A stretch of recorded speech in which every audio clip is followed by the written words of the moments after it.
Hey, hey, hey, welcome to day 4 of our 14 days or less to success. I guess we'll call it a challenge. It's sort of a challenge.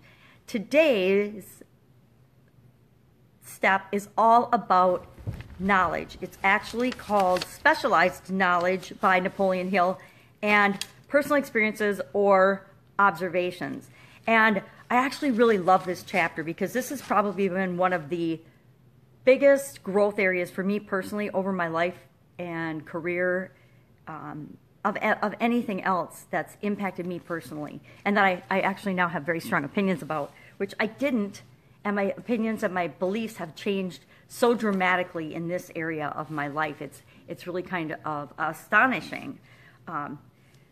Specialized knowledge, there's two kinds of knowledge. There's general knowledge that a lot of people know, and it's like common sense. And the things we learn in school are almost all general knowledge things. And then there's specialized knowledge. Specialized knowledge is the detailed workings of things. You know, an engineer has a lot of specialized knowledge. A doctor or a surgeon has a lot of specialized knowledge. And our education system does a terrific job of teaching people specialized knowledge. It does a pretty horrific job of teaching everybody else general knowledge. And I agree with Napoleon Hill in this, in that he says the key piece that's missing is teaching people how to learn and organize and use the knowledge that they acquire. Our school systems are based primarily on memorization and performance for tests and grades. And that system is very, very broken. And you can agree with me or not, but I went through that system a lot. I've got 3 degrees, and I was in school a long time, and I believed 100% in higher education until I got out in the real world and realized that what I was learning in school was not really what I needed to be successful in life. Actually, everything I needed to be successful in life, nothing about my school and my formal education taught me that. It taught me how to give a particular professor what they needed so that I could get the A that I wanted in return, or the grade that I wanted in return for that class.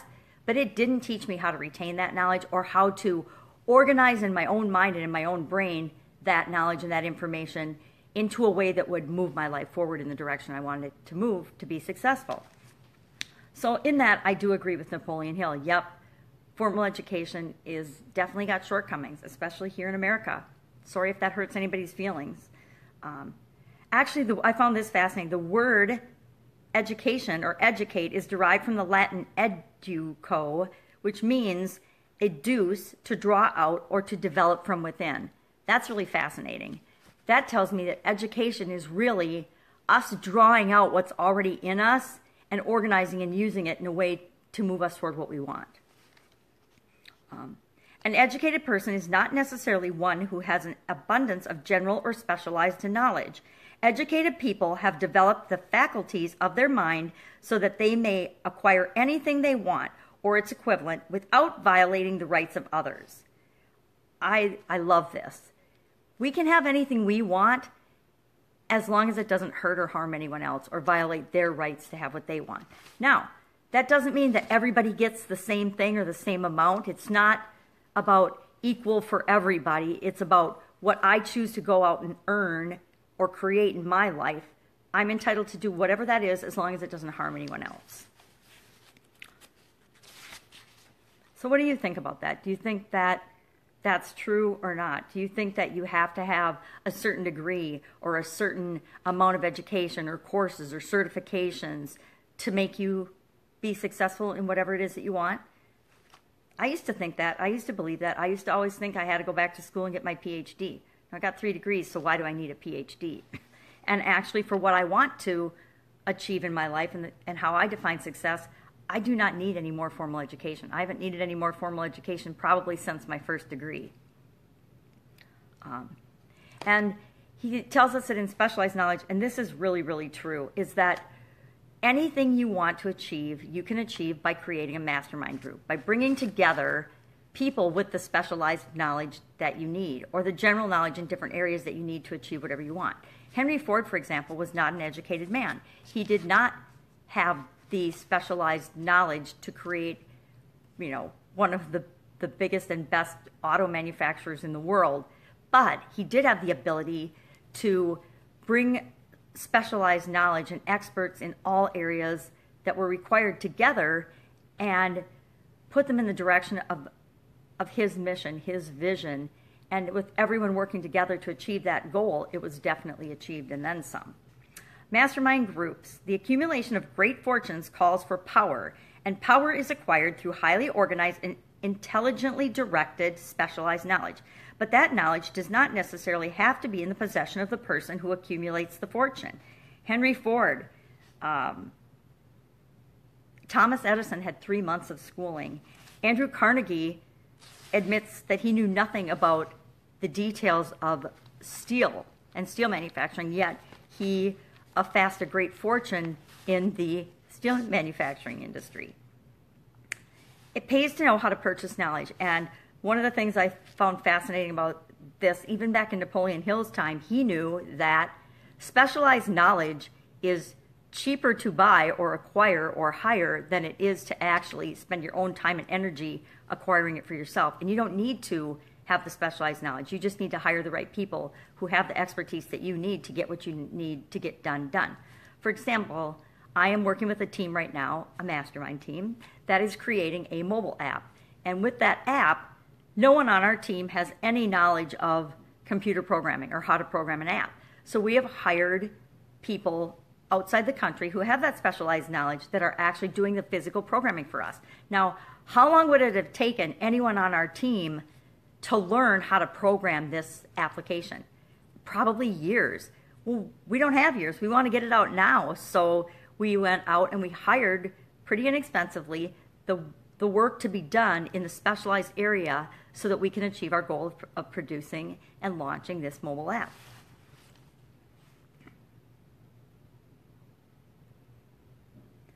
Some examples, he lists some examples of where to get knowledge. One's own experience and education available through cooperation of others, colleges and universities, public libraries, through books, periodicals, in which may be found all the knowledge organized by civilization. Special training courses through evening classes and distance learning and courses in particular. And remember, this was written long, long before the internet. So now, frankly, anything you want to know, just about anything you want to know, you can either Google it, do an online search in one of the other search engines, or look in one of the online encyclopedias, or go to YouTube and actually watch a video on it. I know, for example, my son-in-law wanted to fix his wife's radio, my daughter's radio, in her car. And so he went on YouTube and watched some videos and replaced that for like $69 and an hour or two of his time, and it would have cost him $2,000. So that's specialized knowledge that's available to everyone nowadays because of the magic of the internet. I'm an internet fan. Successful people in all callings never stop acquiring specialized knowledge related to their major purpose, business, or profession. The other thing that he doesn't really call it in the chapter on specialized knowledge is the importance of lifelong learning. Not sure where I acquired that belief, but somehow along the way, I decided that I was going to learn my entire life, and I love learning. I love learning new things. I love studying new things, and I love sharing new things. And most successful people I know, most entrepreneurs, most business owners that I know are always looking for ways to improve their business. They're always looking for ways to improve their knowledge and how to do a better job running their business and running their lives. Some of the best mothers I know are always looking and learning and modeling other mothers to be the best mother that they can possibly be. So,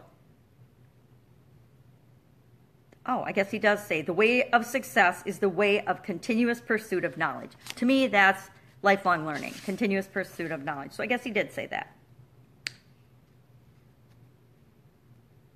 Another story that was fascinating and super popular in this particular chapter on specialized knowledge was the woman who created a sales plan book for her son. And she put together this tremendous sales plan book for her son. And I used that strategy as well in my corporate career. And I created a ring binder about 3 inches thick of some of the different things that I had done and accomplishments I had had throughout my career. And I took that along with me on job interviews for all of the jobs that I've ever had, to actually show and demonstrate and prove. It's like taking a binder of testimonials. Hey, here's all the stuff I've done, and not all the stuff, but here's some of the things I've done and some of my accomplishments. And I credit that book and putting that book together as being one of the reasons I so successfully could move from job to job, industry to industry, and career to career, because I could prove and demonstrate to industry B that what I learned in industry A was actually applicable to their particular business and their particular company.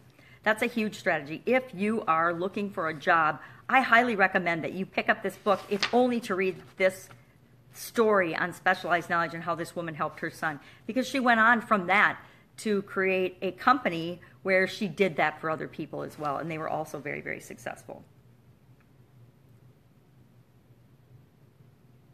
And one of my favorite parts of that is, and actually a lesson that I learned as well, is that by doing that, her son didn't have to start at the bottom of the totem pole. It's not that fun to start at the bottom of anything and work your way up. Although a lot of companies will tell you, oh, everybody starts in the mailroom. You know what? No, everybody doesn't start in the mailroom. The boss's son didn't start in the mailroom. So there are ways around that if you're smart, creative, and you want to go for it.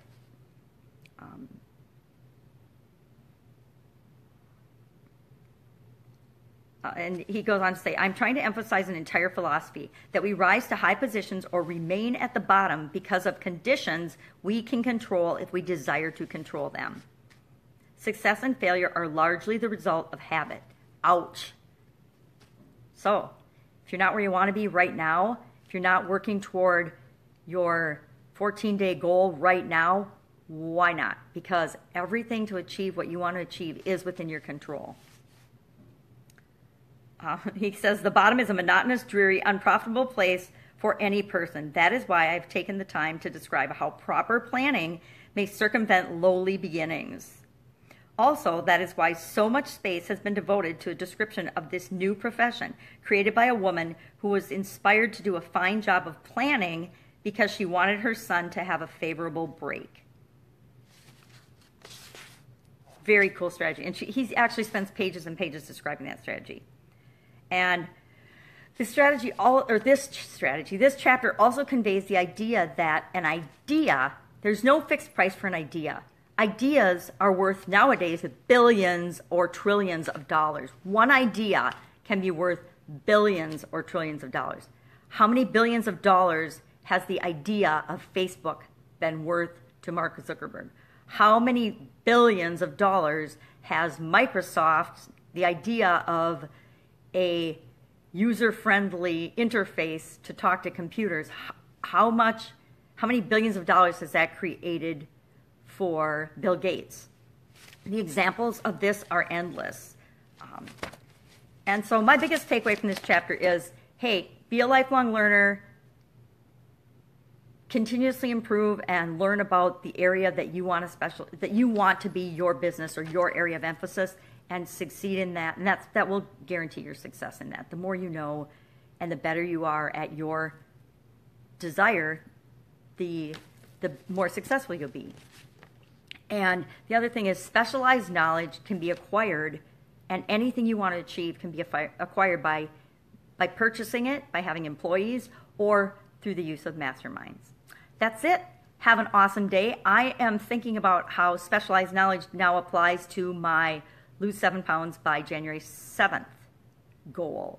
And I will be studying on my way to my grandma's some specialized knowledge and ideas to help me move toward that. So what specialized knowledge do you need to acquire or hire today to help you achieve your goal and objective? That's it. Have an awesome day, and I will see you tomorrow. Bye.